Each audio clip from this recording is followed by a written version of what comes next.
Beat 500, get into the wild card. 86 got the Phillies all the way to the World I Series. hate to break it to you, man. I don't think it was your vision. Tipo un caballo. This podcast is perfectly named, I would say. I hate to make excuses for Sandy and the rest of the No, pitcher you don't. You've been doing it all year. I do hate it. I'm just gonna say it. And fucking hitting bombs to fucking Calle Ocho. Like, Inject that into my veins. If that continues, there's no way we make the playoffs. No question about it. I am ready to get hurt again. Welcome, everybody, to episode number 15 of the Battered Marlins Fans Podcast. I am one of your hosts, Daniel Granada, and alongside me, as always, I have all three Battered fans. We haven't been together in a while. We're back. But before I pass it on to the other Battered fans, as always, I go over what I'm wearing on the top of my head. But today, it's a little different. I'm not rocking anything necessarily on the top of my head.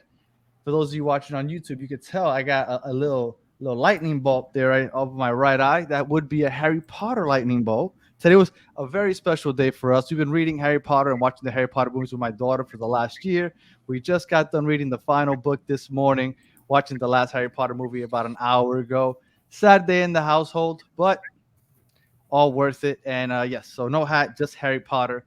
And in honor of the All-Star Game, 2017 All-Star Game, which was here in Miami. Now, how are you doing, Callie? You are all the way back from DC. I am back. Happy to be back. Very happy to be back, in fact. Well, I can't say that. I can't lie. Sorry. I'm not happy to be back. I wish I was still there. Had a great time. Really, really fun trip, really affirming trip. And got to watch some All-Star baseball. I've enjoyed a bit of a break from watching. Being in DC, I did not catch the tail end of our last series, but yeah, we're playing good ball. And on my head, this is not an old minor league baseball cap. This is a hat from none other than the Library of Congress. Shout out to my boys over there. So, Not gonna lie, that's probably one of the most badass hats we've had on the show so bro, far. I saw it in the gift shop on my way out. I'm like, oh, let me see if I find something for my daughter. I saw this hat on sale. I'm like, yeah, this is going to permanently be on my head now. Pretty sweet. Brian, how are you doing? Oh, I am doing fantastic. One of the best weekends of the year, All-Star Weekend. It's come to a close. You know I love my prospects. We got the draft that just happened, so super excited to talk about that. And today I've used it as an excuse to rock my Washington State Cougars hat. Congratulations to the 3 Cougs that got selected in the draft. We had one selected in the 8th round, 12th round, and 18th round. And then we had another pitcher get signed undrafted to the Mets organization. So we got Cougs on Cleveland, the Angels, and the Braves, unfortunately. None for the Marlins. So, Kim, I'm going to need you to step shit up and get me a Coug. There's like a billion draft picks. It's crazy how many people get. How long is that draft? Like time-wise. It spreads out over 3 days. yeah, it's like days. Yeah. No, but once like they get to NFL is the awful, but the NFL is basically like 6 or 7 hours. Well, it's 20 rounds. It used to be 40, and before that it was 50. So, well, that and once you get past, I think it's like round 8 or something. Like it's like instantaneous. Like you have to have your pick, or else like you're screwed. Brutal. Spaz, how are you doing, sir? I'm still a little hungover from the concert yesterday. Went a little hard with the buddies, but super, super great show. I've been wanting to see them for years and finally did. So, yeah, I'm feeling it. But I am wearing this hat that I bought this past weekend when we took the series from these dorks. Pretty dope little, looks like almost like a Miami Vice type thing. Branson described it as you should be on a boat with a drink type hat, which I like. And I didn't even notice until right now. It's part of the Sugar Kings collection. If you could, right on the back, a nice little detail. I actually liked it. I just saw it. I love those rope hats. That little rope going across the front. Me too. Yeah. Nice. And, this is a big week. We all met thanks to a Inter Miami chat. So we all met through that. So I am representing the Siege Boys, our supporters group. Hey. Dope little messy type shirt. It's a big week for everyone here. So yeah, that's what I'm rocking. Definitely a big week for Inter Miami. Love it. Yeah. And like you said, you were there. You got your hat during that what should have been a sweep. So let's get straight into it. We only have one series to talk about against the Phillies. Should have been a sweep. Um, I mean, I guess I'll just jump into asking you guys right off the bat. What did you guys think? Because basically, Saturday we won the game. Sunday we won the game. Not too much. Not too much drama, I would say. But Friday, man, we gave that one away. Unfortunately, Puck gave it away right after Thursday, the day before. Brandon and I were here defending Puck. What did you think of Friday? Jinxed us, Yeah. man. Yeah. What did you think of Friday's game, Brandon? As soon as Puck started struggling, I was like, God damn it, Spaz. You couldn't have kept your mouth shut. You couldn't have stopped. And then Sunday, I cursed Spazzy again. I was like, God damn, we would have had a sweep. But, I mean, listen, the man's going to have blown saves. He still has a pretty good conversion record.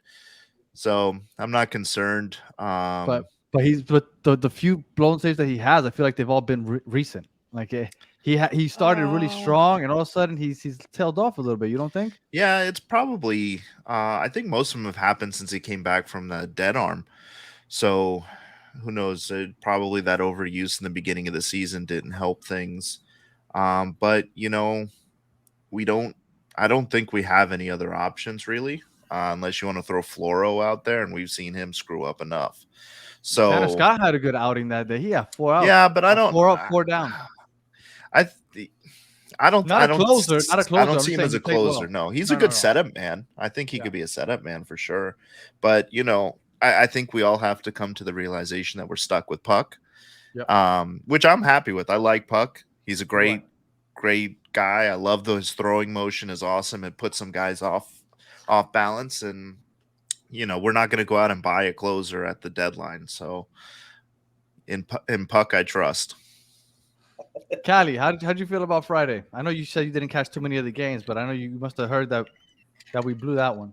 I heard that we blew it. I watched. I'm going to go ahead and calculate about 0% of the Phillies series because I was in Washington, D.C. doing Washington, D.C. things.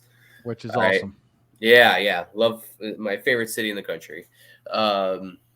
Future home, also fun fact. But yeah, man, I didn't get to I didn't get to watch any baseball outside of All-Star Weekend or the All-Star series here. But in terms of Tanner Scott, I mean, he's a guy that we've seen really be kind of feast or famine this year, right? Like it seems like he's very streaky. He'll go on a stretch of great outings, and then he'll have a couple bad ones. His slider is amongst one of the best in baseball, I'd say, and I think hitters I think a lot of hitters would agree. But it's the nature of the beast, man. It was encouraging to see us win a series. I'm not going to dive into it too much because I don't want to speak on ignorance, but that's where I'm at. And Spaz, we had that conversation with you, and you said, yeah, okay, I told my friend he's an idiot. Then Puck came out, blew the save the next day. Proves him right. How do you feel about the series overall and then Friday? Man, I kind of lost my shit on Friday, to be honest. Very uncharacteristic of me because I don't like blowing up and tweeting my emotions like that. But I lost my shit, man. Especially Sandy had a very good outing. You know, he went all through 7, right? He wasn't taken out. Yeah, he went all through 7. 6 2/3. 6 2/3. There you go. Yeah, 6 2/3. And then Puck just blew it. So I lost my mind on Friday, and I should have known better. I don't know if you guys follow Danny. They call him the Godfather on Twitter. But the next day, you know, he said some words, which is basically like, I lost to myself, like, you know, and he's a positive guy. He's a lot like Danny. And he's like, you know, I lost to myself, but we just got to remember it's one game and we got 2 more. So, you know, trying to take some positives away from the weekend. Sandy had another strong start, only gave up 1 run in 6 2/3. And, you know, he struggled all year. So it's great that he's getting back into his regular self right at the break. Hopefully second half of the year, a lot better. Dane Myers, I thought has looked really good. Got his first home run of the season. That when he got caught in that rundown between first and second base, the way he got to second base, regardless, even though he was caught in that rundown, awesome athleticism. Really happy. The one negative, and I wanted to ask, and I asked Brian and Spaz since you guys were watching, that pinch hit home run with 2 outs in the 9th inning. It hit right off the top of the wall. If that is another more experienced center fielder, is there any chance that they steal that home run? Because I thought that he had a great chance of getting it, and it hit right off the top of the wall. And I was like, man, because I don't know if the awareness wasn't there. It looked like he should have had a chance, but didn't get close. I'm not sure. What do you guys think? I mean, I think it would have been a tough catch anyway, but I 100% think another center fielder makes that. Another center fielder makes that, and it's like number one in Sports Center's top 10 plays or whatever, you know, like the game winning save. Yeah, like for sure. But yeah, it was hard to watch. So I think Jonathan Davis makes that catch. I don't think Jazz makes that catch. That's a great point. I don't think Jazz makes it either. You know, so Jazz ends up in the IL. Yeah. So, well, yeah, there goes turf toe again. But so, you know, I think with Dave Myers, he's inexperienced. Most of his experience has been in the infield, really, and he's platooning and doing what he has to do to be in the lineup every day. And you know, that's going to happen. And I don't think that it's his fault that he didn't make that play. I just think with more experience, yeah, he could make that play, but we really don't know what kind of defensive outfielder he's going to be yet. So no, and that was only the fourth game into his professional career. So I'm not trying to give him any slack. I think he's done amazing. It was just an observation. Like I said, I think Jonathan Davis makes it. Yeah, I think yeah, Jonathan Davis is a great defensive center fielder. 6 games into his career now, he's had 6 games, and 4 of those games have been multi-hit games. Mm-hmm. Awesome. Somebody else that finished strong in the first half, Gene Segura, 3 straight games to end the first half of the season, multi-hit games. Awesome. And one last thing that I want to bring up before we get off this topic. Segura got caught at home, right? They sent him from third. He went home. He got caught out at home. And the only thing I could think was if this was 20 years ago, he would have murdered that catcher because that boy is thick, and there is no way that that catcher holds on to that ball. And I just want to, Callie, what do you think? Because 20 years ago, somebody like Segura running down full head of steam, there's no way that catcher stands in front of that plate. And if he does decide to stand in front of that plate, no way is he holding on to that ball. League did that they eliminated trucking the catcher because that's, you know, that's savage. That's pretty gnarly stuff. As someone who's been a part of a pretty heavy catcher collision, hint, I was not the guy wearing all the protective gear. It's not fun, man. It's not as exciting as it seems. It hurts. It definitely hurts. But yeah, you don't even have to look back 20 years ago. I'd say, I guess closer to I'm getting old.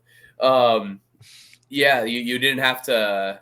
Yeah, if you're in the way, the runner had a right to the plate, and they can do with that what they please. And we've seen the. I mean, I'm sure you've seen the highlights and stuff. And then I think the last one that really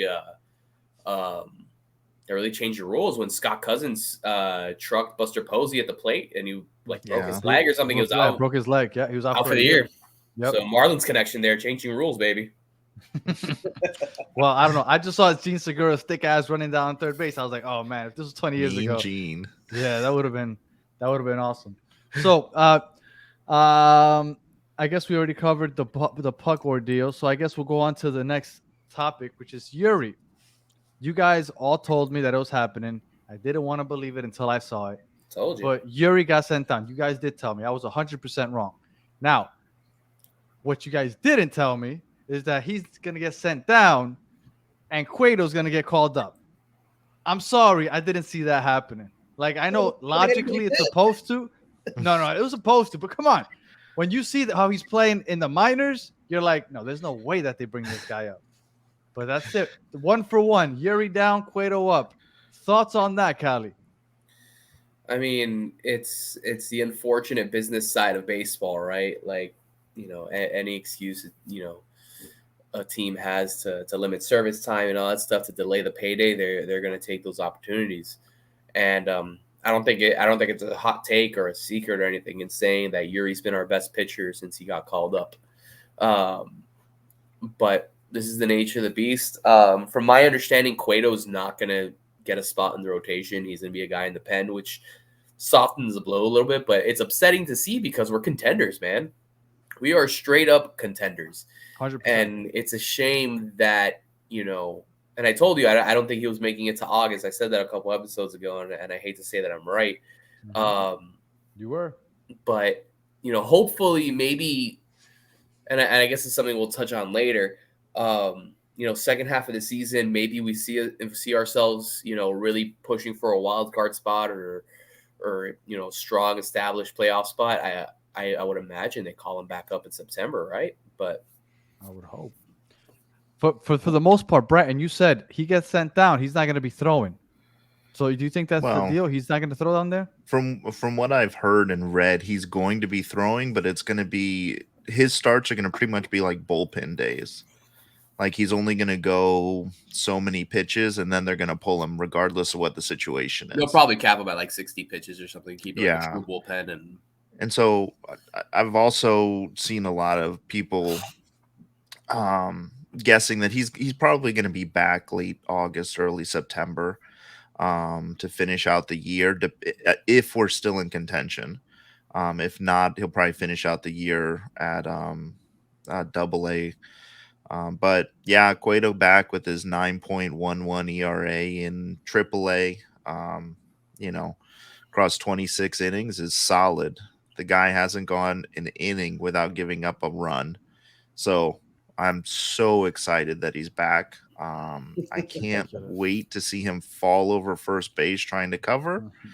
But in all seriousness, listen, he's probably going to be in the bullpen for a little bit. I would guess that maybe something happens with him towards the deadline.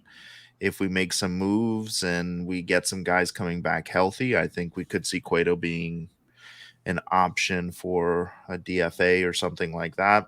Especially if, from what I'm seeing, I think Cabrera could be back pretty soon, which is probably why they're not giving Cueto a spot in the rotation. And Trevor Rogers, man, I don't know what's happening. My boy, I hope he's coming back, but they just keep delaying it.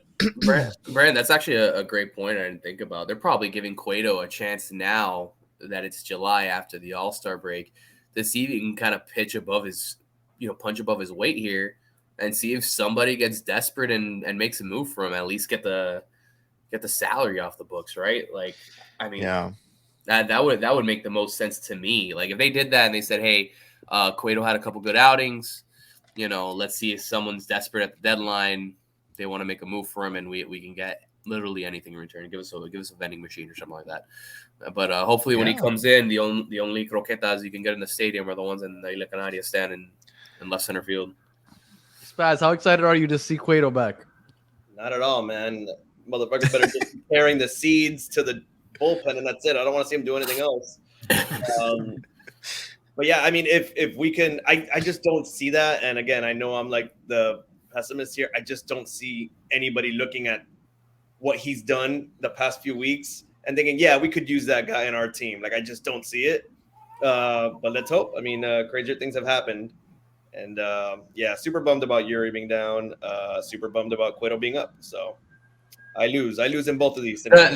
The good thing about Cueto, and maybe not the good thing, but like just a guy that's watched baseball a long time. I mean, with the way the draft played out and just the way the season's moving forward, we have a lot. My take. Hey, shut up. Listen, shut up. If steal my take before we get to it, because that was the first time you ever said I was right about something. I was right because I said you were right because I had someone confirm that's very close to the team that confirmed it. But anyway, I won't say it. I'm just gonna say, all right, we have an excess of pitchers, right? We want to make a move at the deadline to maybe get more hitters. I'm just going to throw a name arbitrarily. I have heard nothing. This is not a trade rumor. Don't throw that in my face. All right, but let's say someone comes knocking for – I'm going to use his name because we don't know when he's coming back. Trevor Rogers, right? Someone says, we want Trevor Rogers. We'll give you, prospect A, B, and C plus this bat. We'll say, hey, all right, you can actually keep two of those prospects, and we'll give you Rogers, give us the hitter, and take Cueto. Yeah. So like just a straight money move, like almost look at it like it's not exactly the same because of obviously how the salary caps and stuff work in basketball, but almost like a trade exception and type of deal. Like, hey, just take him so we can take him off our books, please.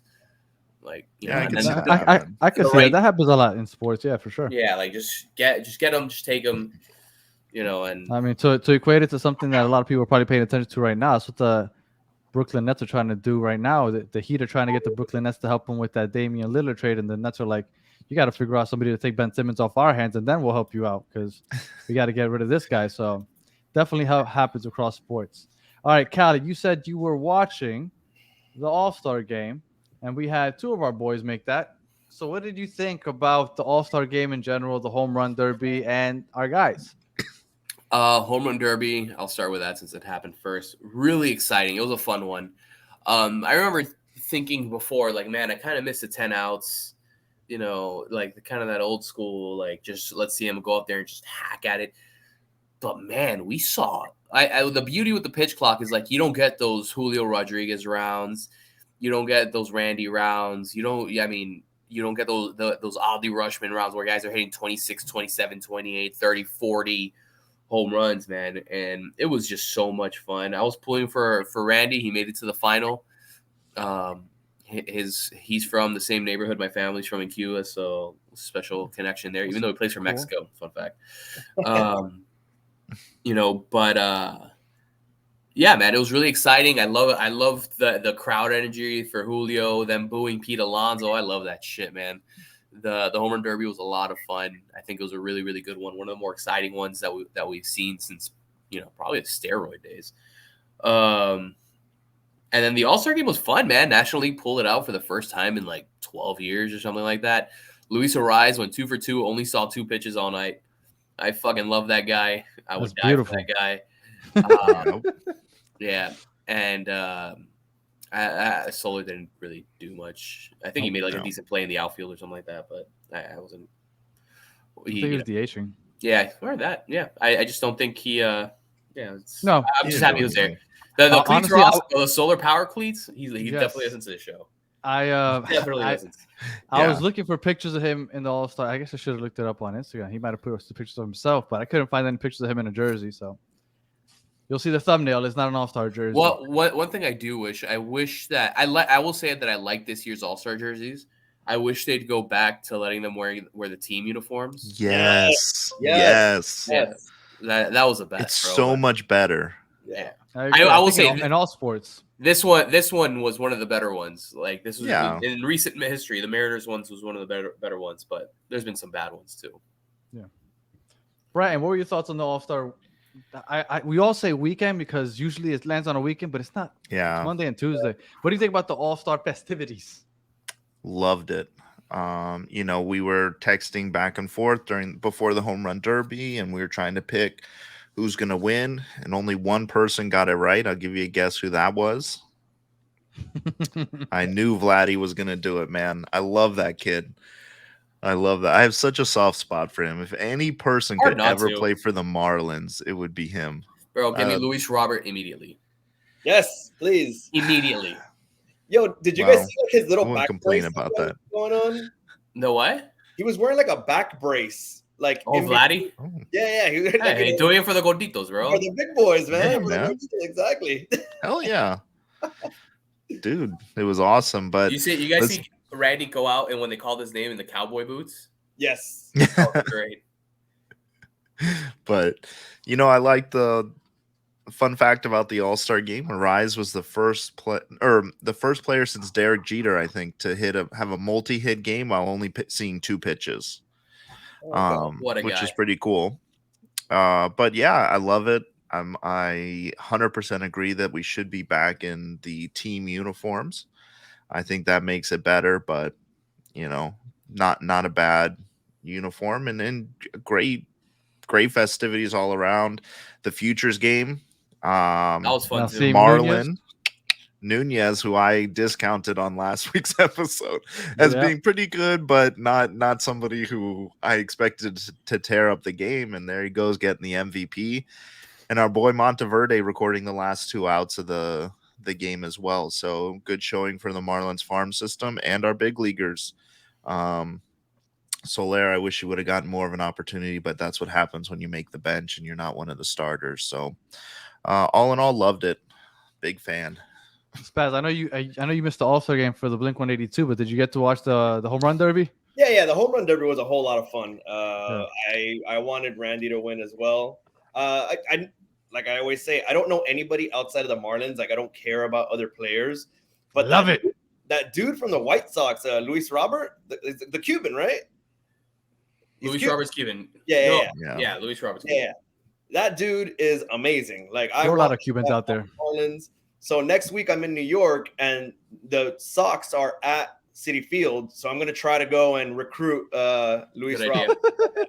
And Tim Anderson so we can stop hearing man. I'm gonna be out there. One thing that I did want to bring up that I saw the picture first, and I was like, this is beautiful. This warms my heart. I love him. And then I saw the video.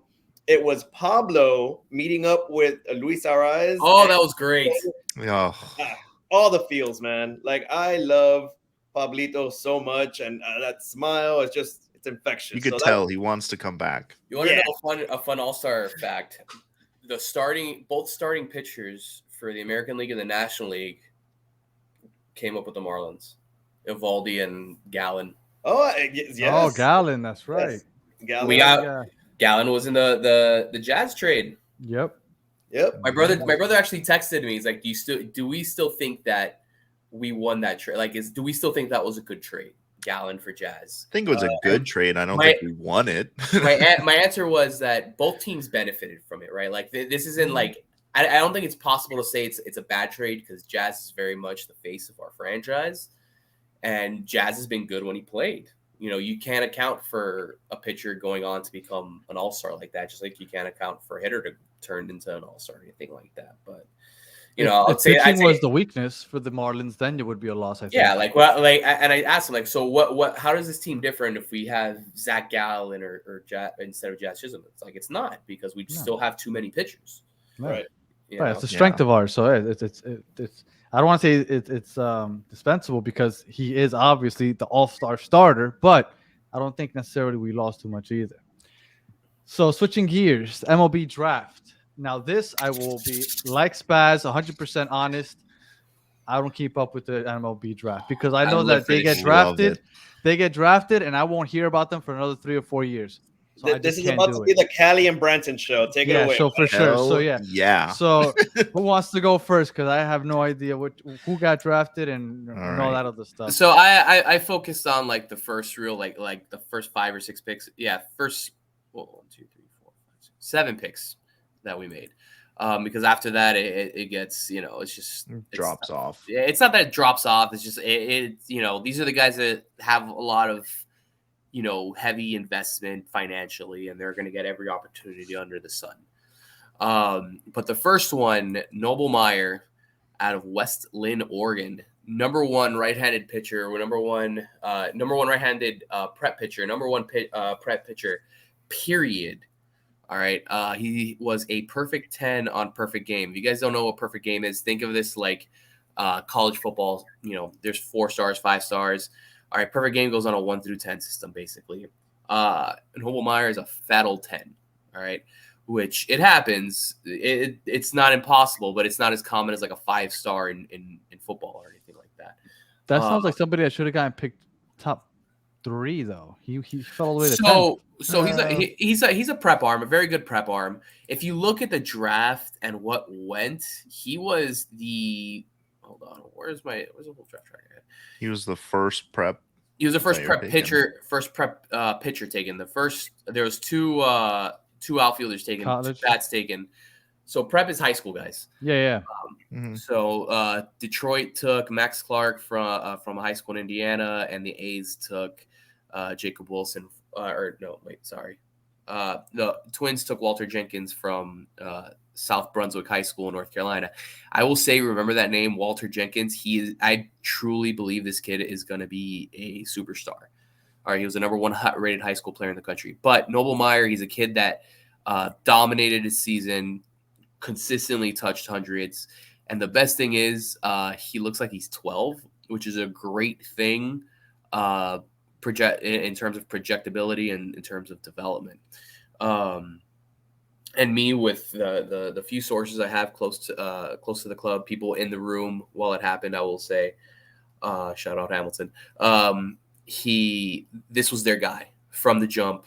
Noble Meyer was the one that they were never going to go a bat, first and foremost, and they were very confident that Noble Meyer was gonna drop to them, so they got their boy there. And just fun fact, that first pick, 10th pick in the first round, slotted at a cool $5.48 million. So that'll all be in his pocket 30 days after he signs his contract. Nice. So you thought that at least the first pick, home run for the Marlins? Yeah, without a doubt. And this is I think the last couple of years has shown how this ownership has drafted. They've gone young arms. They've gone arm heavy early. And this whole draft class is very consistent with what they've done, which is basically tall athletic pitchers and power bats, except for one guy that was drafted early, but I'll get into him later. You got anything on Noble? Yeah, Noble, man. Love it. Power arm. He's going to be he's a strikeout guy. I was ecstatic when they took him. I thought that maybe they were going to go bat. You never know with the Marlins, right? But I'm a sucker for pitchers, and Noble was my guy. I was really, really excited to see him come through. I honestly did not think he would be available for us at 10. I thought there was other teams that are in need of pitchers, and a young prep arm. I think he's throwing 97, 98, 6'5". He's only 185 pounds, so he's got some room in his frame to add on muscle and probably increase the velocity there a little bit and just mature. And so I love it. Great pick. I loved seeing him. If you saw that he was there at the All-Star game, he was hanging out with Arise and Solar. He was having a good time, and they were teaching him how to do the fish, and I loved it. I loved every second of it. That's what you want with draft picks. You want them to integrate into the system, and it looks like they got their guy there. Thomas White, who was their second pick, love it. He was the second highest rated prep arm, I think, lefty. So he's a guy that I think I was more excited. I'm more excited about him long term than Noble, because White already has a good rotation of pitches. He's got 3 really strong pitches, and he uses the breaking ball a little bit better than I think Noble does, whereas Noble can kind of overpower you. But I think those two guys are really exciting and could be guys that hopefully we see make it into our rotation at some point. But if not, I think they both have really bright futures. Yeah, Thomas White, he's another perfect game 10, so a bit of a unicorn.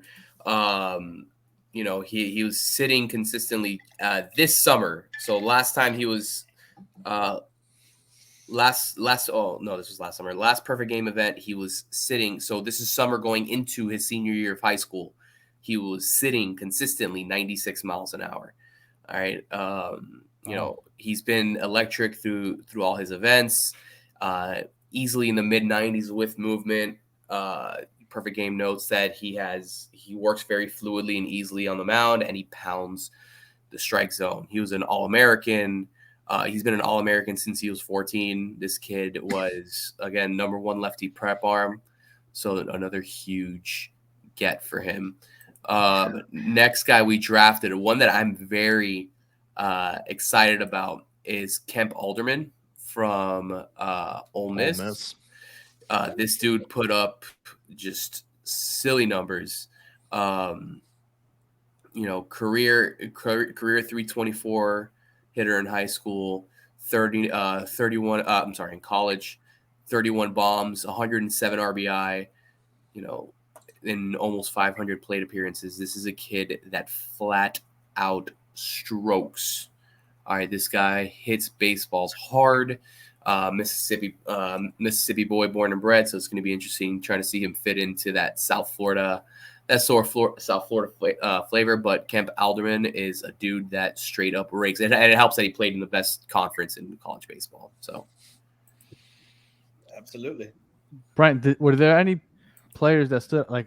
I know you're about to go over Alderman also, but were there any players that stood out to you this guy might have been a steal? Yeah. So, I'm not going to go through every pick that we made, but Nigel Belgrave is a guy I would keep an eye on if he signs. We picked him up in the 15th round. He was the 250th rated prospect. He's a guy who he's had some injury problems. He's a pitcher.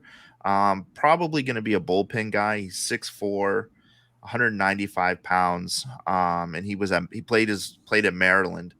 He missed the whole 2022 season due to combination of injuries, and he redshirted that year and came back, had a decent season in 2023.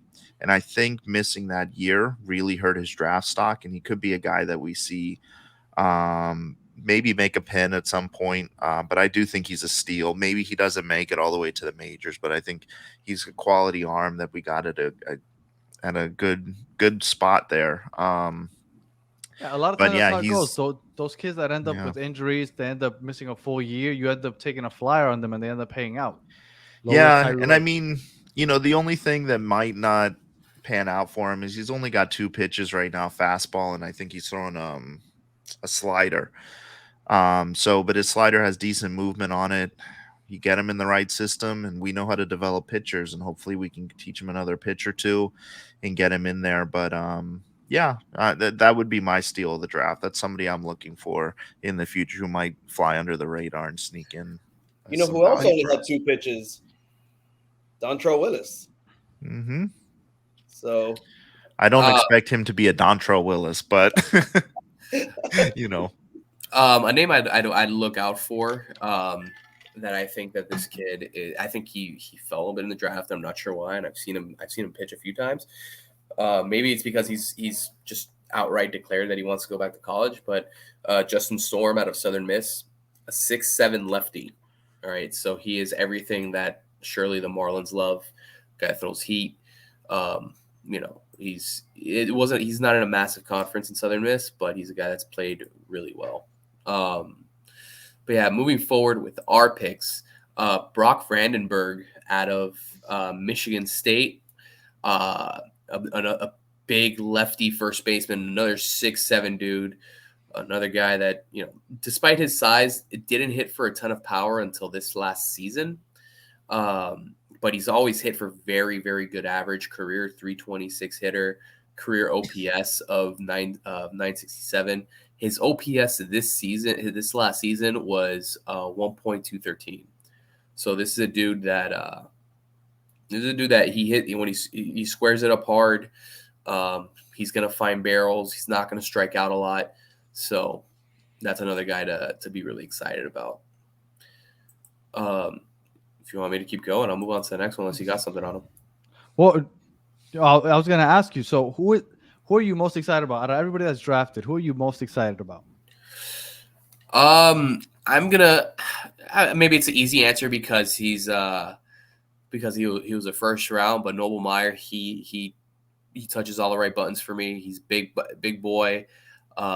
He can still develop a ton. He already has a lot of those tools that you just fall in love with. Throws hard, doesn't show a whole lot of effort when he throws, in the sense that he's not exerting a ton of energy. So what that usually tells a scout or a guy watching baseball is like he's not going to be an injury concern because he's not putting in all this. Like, I don't know if you guys remember Carter Capps from a few years ago that he used to do that weird little skip to throw just so he can touch 100.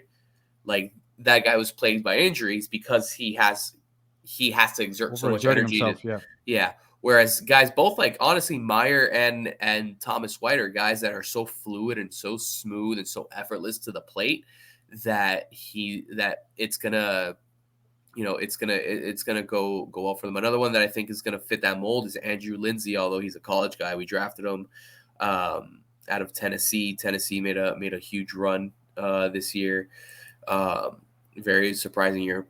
Probably the best team in the country start to finish this year, and we drafted him a little later, but we drafted him in the 5th round. But he's another guy that's that same thing. He's he's 6'3", but he's already kind of developed. He's 23 years old. He's a grown man already. So this is a guy that if he continues how I think they want him to. This is a guy that will probably be in the bigs sooner rather than later.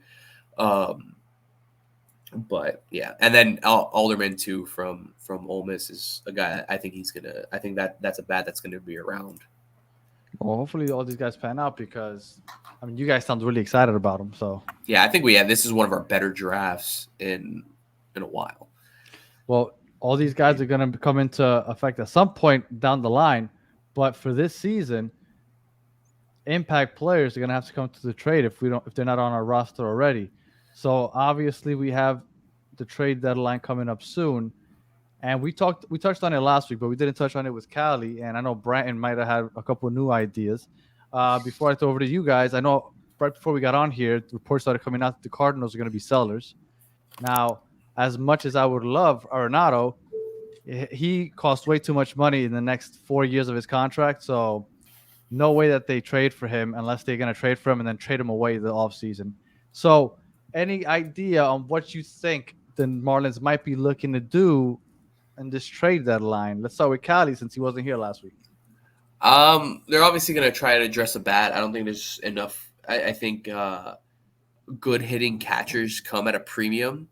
So that may be a big ask. I would venture to say that they're either going to go shortstop, but again, good hitting shortstops come at a premium.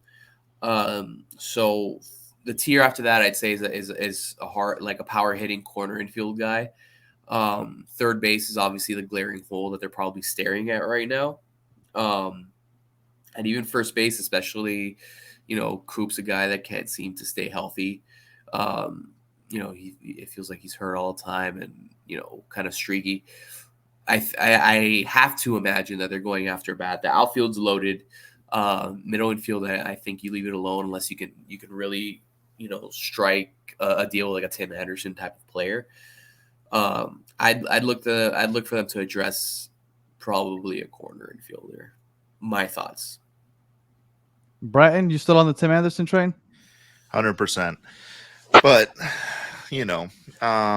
realistically, in my theory I hinted at earlier, is the Marlins draft to me was very telling that they're going to be buyers at the deadline because they reinforced the strength. So we are going to see pitching prospects go out, or maybe even like a Trevor Rogers go out and bring something back, right? So I think that we have more than enough talent to go after a hitting shortstop.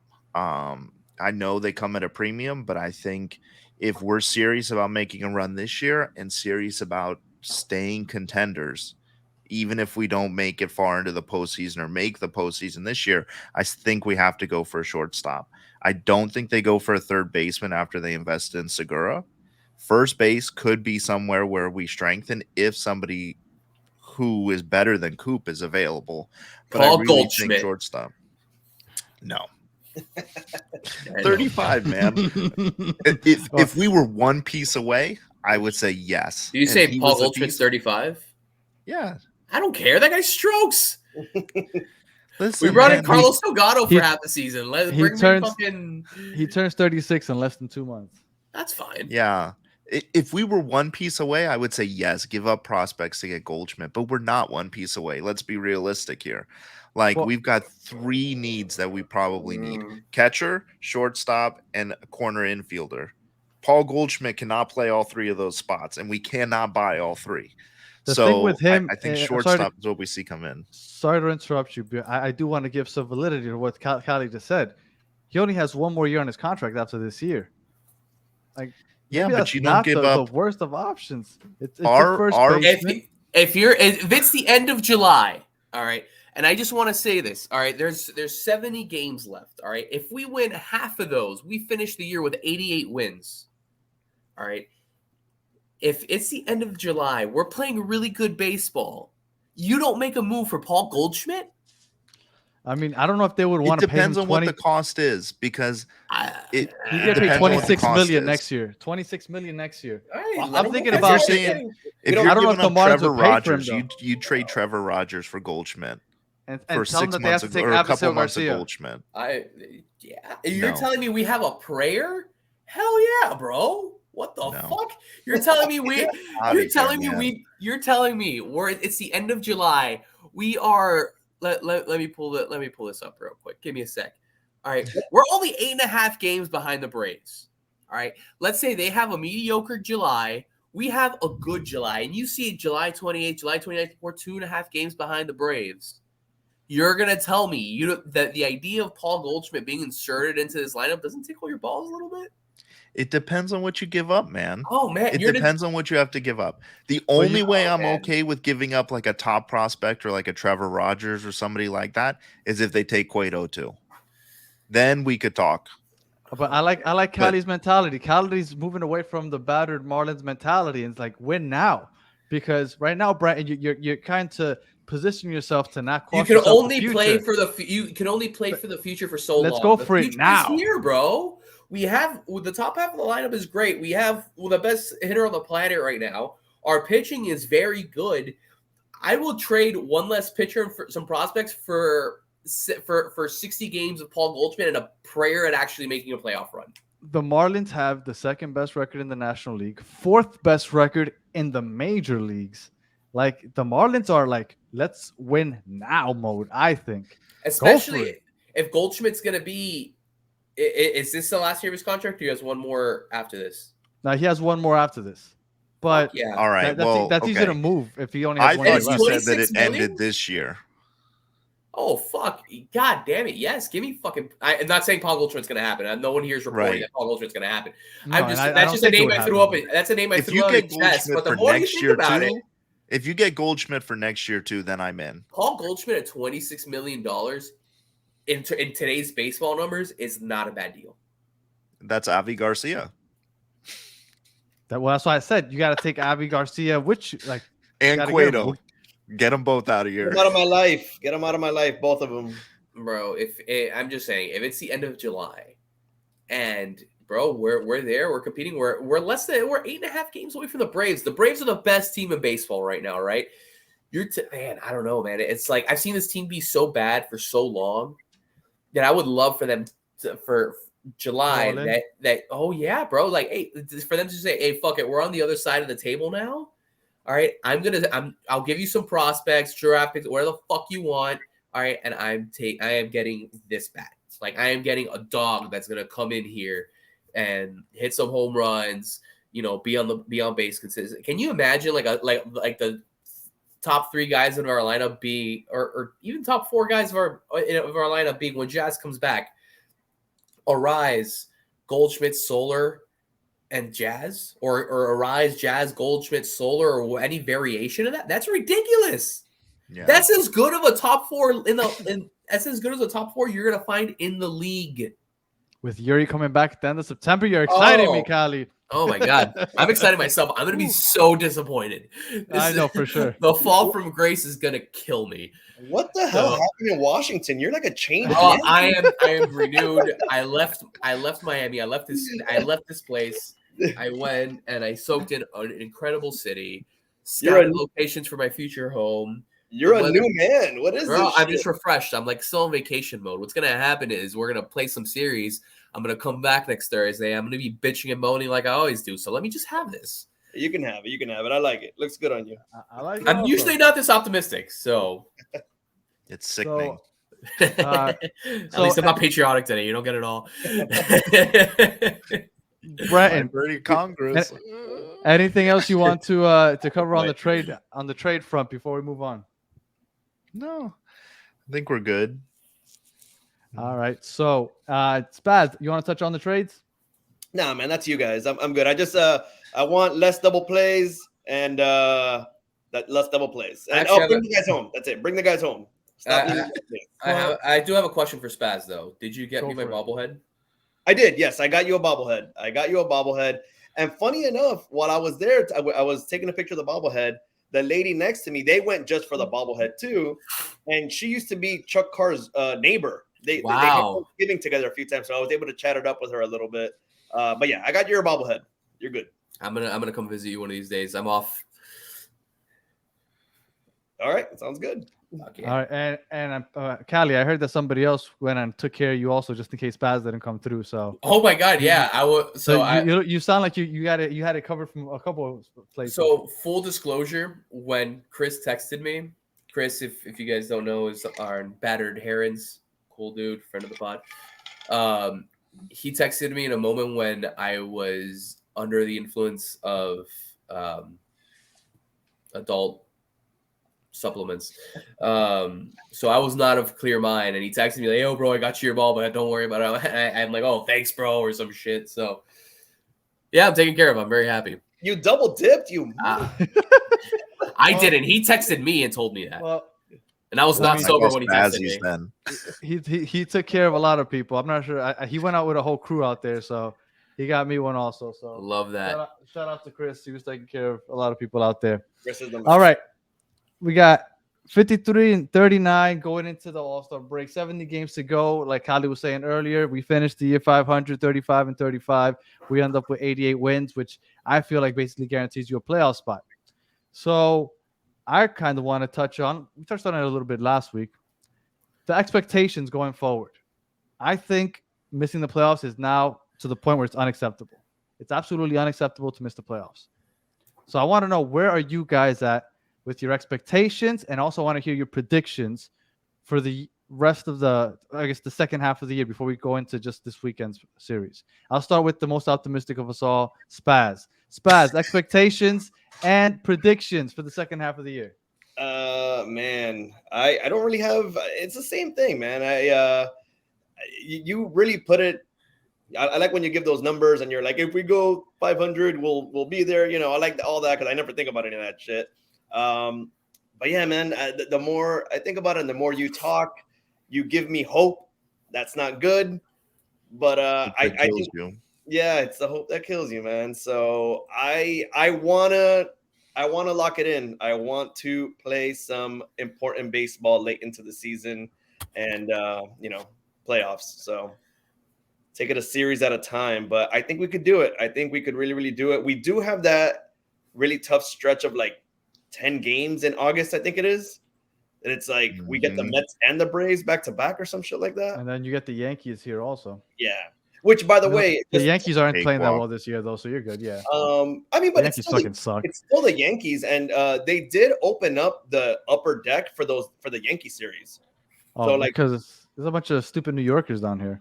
Yeah, but even I bet you they open the upper deck for some of the weekend series without them if we keep playing the way we are. They might, but yeah, man, that August is gonna be a real test for us. So hopefully we can make it. But I think we can make it to the playoffs. That's what I'm expecting, and we'll see. Brian, how are you feeling? Expectations great, and man. Against prediction. Listen, we're gonna finish right where we are now, second in the NL. I don't know that we catch the Braves. Let's be honest. That's been our Achilles heel. If we've been competitive against them, maybe. We're going to buy at the deadline. We're going to bring in two pieces, not just one. We're going to bring in two.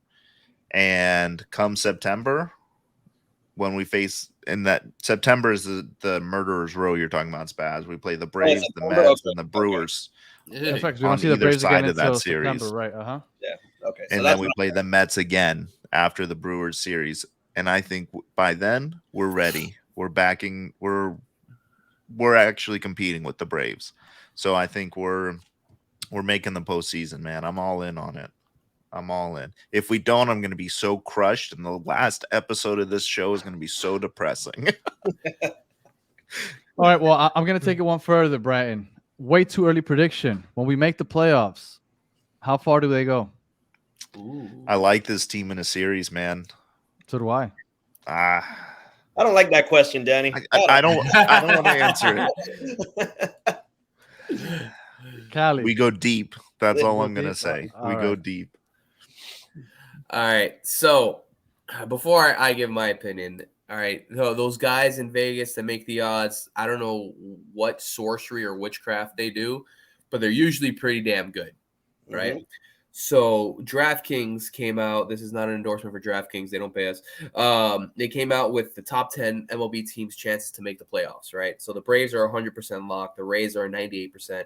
Dodgers 91.7%, Orioles 75%, and right after that at number 5 are your Miami Marlins at 74%. I see those numbers coming from those guys in Vegas, and it just gets me excited, man. It's like, man, we really gotta being a Marlins.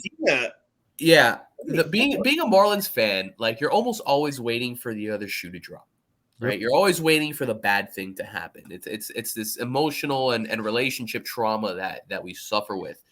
Now, like I mentioned, all right, if we go 500, so we play just bang average baseball the rest of the year.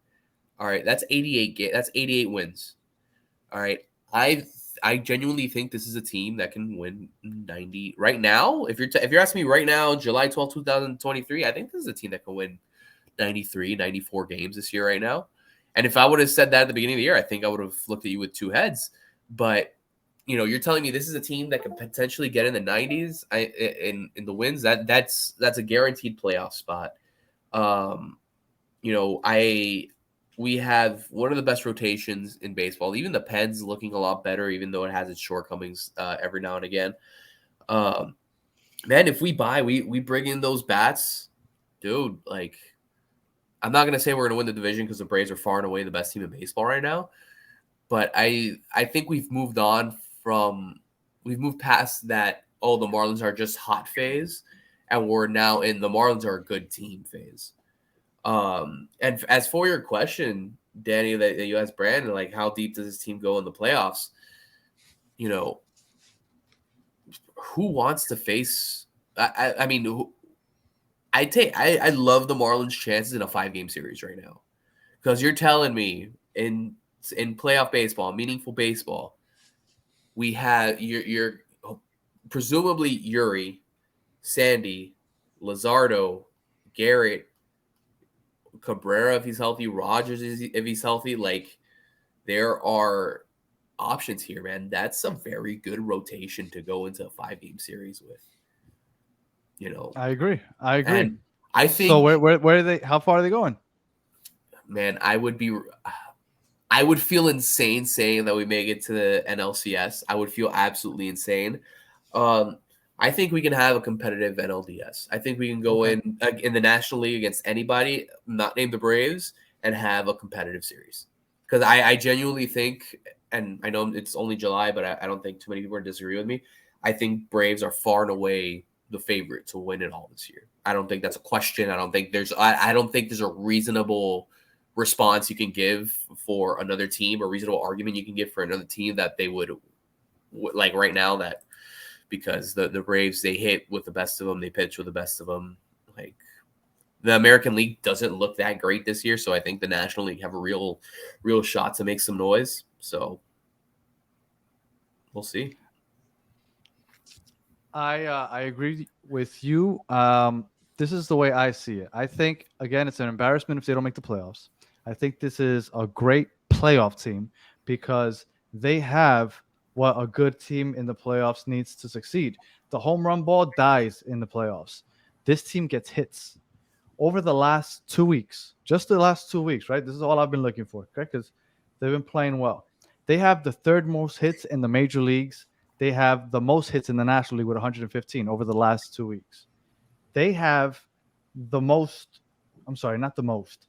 They have the 10th most runs in the league, and just in the National League, they're in 4th in runs. Now, we talk about them leaving runners on base all the time, but even with that, they have the 4th most runs in the National League over the last 2 weeks. Like the bats have been coming to play. If the pitchers can keep it up, I think that the Marlins are going to be just fine. I think that this team is better than 500.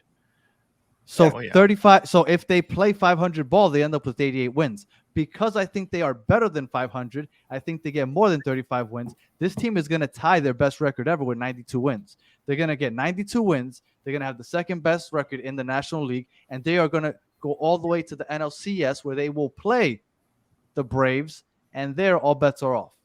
But I do think they get to the NLCS. I know you guys don't like to hear that. I know Spaz especially doesn't like to hear that because he thinks I'm jinxing him. But you guys also thought I was crazy when I said this would be a playoff team, and here we are. So we're bringing that positive juju. So positive juju.